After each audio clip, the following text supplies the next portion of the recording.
আজ আমরা মেহেদী হাসান রনির লেখা উপন্যাস দুই নদীর শিকড় নিয়ে একটু ডিপ আলোচনা করব।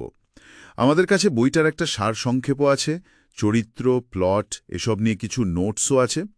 আমাদের লক্ষ্য হলো উপন্যাসের মূল চরিত্র আরমান, তার যে আত্মপরিচয়ের সংকট সেটা বোঝা। বিশেষ করে নোয়াখালী আর চট্টগ্রামের ঐতিহ্য, আবার ঢাকার আধুনিক জীবন, এই সবের মধ্যে তার যে টানাপোড়েন সেটা নিয়ে কথা বলবো। হ্যাঁ, ঠিক। ফোকাসটা থাকবে আরমানের ওই ভেতরের লড়াইটার ওপর। মানে ১৯ বছরের একটা ছেলে নোয়াখালীর গ্রামে বড় হয়েছে দাদির কাছে, কিন্তু এই যে তার গায়ের রং, কথার টান, পদবি এসব মিলিয়ে এসে ছোটবেলা থেকেই নিজেকে ঠিক পুরোপুরি খাপ খাওয়াতে পারত না। কেমন একটা অন্যরকম ভাব। এই অন্যরকম হওয়ার অনুভূতিটা তো মনে হয় ঢাকায় আসার পর আরও জটিল হলো। পড়াশোনার জন্য যখন এলো, গ্রামের চেনা জগৎ থেকে একেবারে যাকে বলে সম্পূর্ণ ভিন্ন একটা পরিবেশ, শহরের গতি, ইংরেজি বলা কালচার। একদম। আর এখানেই তার সংকটটা যেন আরও গভীর হয়। একদিকে নোয়াখালীর টান, ওটা তো আছেই, আবার অন্যদিকে ঢাকার এই যে আধুনিক জীবনের চাপ, সে মানিয়ে নেওয়ার চেষ্টা করছে, কিন্তু ঠিক যেন পুরোপুরি মিশতে পারছে না। আড়ালে আবদালে কথাও শুনতে পায়, ধরুন ছেলেটা ঠিক নোয়াখাইলা না মনে হয়। এই যে কানাঘুষা, এগুলো তার আত্মপরিচয় সংকটটাকে আরও বেশি করে সামনে নিয়ে আসে। এটা শুধু ভাষা বা অঞ্চলের ব্যাপার না, এটা তার নিজের অস্তিত্ব নিয়েই প্রশ্ন।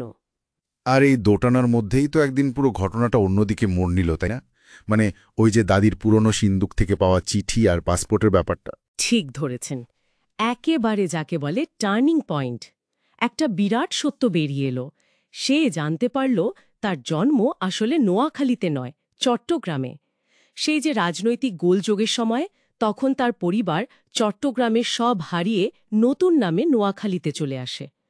বাবা মা তো দাঙ্গায় মারা যান যখন সে খুবই ছোট ছিল। তার দাদি, যিনি নিজেও আসলে চট্টগ্রামের পাহাড়ি এলাকার মানুষ, তিনি চেয়েছিলেন তাকে ওই অতীতের কষ্ট থেকে দূরে রাখতে, নোয়াখালীর শান্ত পরিবেশে মানুষ করতে। ও আচ্ছা, কিন্তু এই সত্যিটা জানার পর আরমানের ভেতরের যে যুদ্ধ, সেটা তো আরও বেড়ে যাওয়ার কথা। একদিকে নোয়াখালীর স্মৃতি, ভাষা, যেটা তার অস্থিমজ্জায়, অন্যদিকে চট্টগ্রামের রক্ত, একটা অজানা ইতিহাস। আবার ঢাকার চাপ তো আছেই। কোনটা সে, কোনটা তার পরিচয়? এখানে উপন্যাসটা খুব গুরুত্বপূর্ণ একটা জায়গায় চলে আসে। পরিচয়ে কি শুধু জন্ম বা বেড়ে ওঠার জায়গা দিয়ে ঠিক হয়? আরমানের ক্ষেত্রে ব্যাপারটা হয়ে দাঁড়িয়েছে তার সত্তাটা যেন দুটো নদীর মতো, নোয়াখালী আর চট্টগ্রাম। পাশাপাশি বইছে কিন্তু মিশছে না। এর সাথে আবার যোগ হয়েছে আধুনিক শহরের জীবনের চাহিদা। একটা জটিল টানাপোড়েন তৈরি হয়েছে। লেখক এখানে এই যে সাংস্কৃতিক বিচ্ছিন্নতা, ঐতিহ্যের সাথে আধুনিকতার যে সংঘাত, এটাকে খুব ব্যক্তিগত একটা জায়গা থেকে দেখিয়েছেন। এই পরিচয়ের খোঁজেই তো সে চট্টগ্রামে গিয়েছিল, তাই না? নিজের শিকড়ের সন্ধানে। সেখানে তার বাবার ব্যাপারে নতুন কিছু জানতে পেরেছিল। হ্যাঁ, গিয়েছিল। সেখানে তার এক দূর সম্পর্কের চাচা, একজন বৌদ্ধ ভিক্ষু আর কিছু পাহাড়ি মানুষের সাথে দেখা হয়।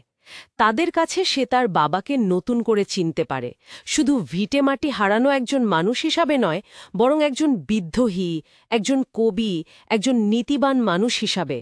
এই যাত্রাটা তার জন্য শুধু একটা ভৌগোলিক ভ্রমণ ছিল না, এটা ছিল নিজের ইতিহাসের গভীরে যাওয়ার একটা চেষ্টা। আর এই পুরো যাত্রার একটা ক্লাইম্যাক্স যেন তৈরি হলো বিশ্ববিদ্যালয়ের ওই বিতর্ক প্রতিযোগিতায়। বিষয়টাও ছিল খুব প্রাসঙ্গিক, বিশ্বায়িত বিশ্বে সাংস্কৃতিক পরিচয়। এটা তো আরমানের জন্য নিজেকে প্রকাশ করার একটা দারুণ সুযোগ ছিল। নিঃসন্দেহে।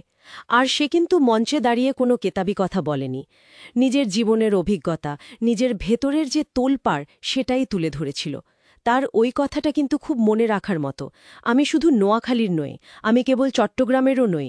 আমি এক হারানো গ্রামের নীরবতা আর এক পাহাড়ি ঝর্ণার গান। আমি দুই নদী যারা কখনো মেশেনি, কিন্তু বয়ে চলেছে। দর্শকরা হাততালি দিয়েছিল হয়তো, কিন্তু তার চেয়েও বড় ব্যাপার ছিল আরমানের নিজের ভেতরের শান্তিটা খুঁজে পাওয়া। সে কোনো একটা পরিচয়কে আঁকড়ে ধরেনি, বরং নিজের এই দ্বৈত সত্তাকে সে গ্রহণ করেছে। উপন্যাসের শেষে সে যে ঠিক নোয়াখালী বা চট্টগ্রাম নয়, বরং মাঝামাঝি একটা জায়গা সীতাকুণ্ডে থাকার সিদ্ধান্ত নেয়, এটা কি সেই গ্রহণ করারই একটা প্রতীকী রূপ? হ্যাঁ, অনেকটা তাই। সীতাকুণ্ডে এখানে শুধু একটা জায়গা নয়, এটা আসলে একটা আইডিয়ার মতো। মানে বৈপরীত্যের মধ্যে একটা ভারসাম্য খোঁজার চেষ্টা।